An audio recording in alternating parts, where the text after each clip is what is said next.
Walang hiya. Itong bisis na kong balik-balik dito ah. Nandito na ako. Ito na to. Mukhang nawala na talaga ako. Sabi nila dito sa Bohol ay marami daw magandang tanawin pero marami namang mino. Totoo pala yung sinabi ng taga Luzon na maraming mino dito sa Bohol. Walang hiya yung tinanungan ko. Sabi pa niya dito ay shortcut daw. Shortcut to. Ang layo-layo. Kaya pala malayo eh. Mawawala ka. Maraming mino. Baliktarin mo ang iyong damit. Baliktarin mo yung damit. Rin daw.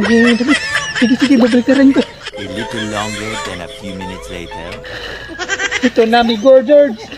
Pinaliktad ko na yung mga damit ko. Ano pa bang gagawin ko? Wala pa rin, hindi pa rin bumabalik yung kasada. Mali ang iyong pagkabaliktad. Ulitin mo. Sige. Ay, alam ko na. Sige.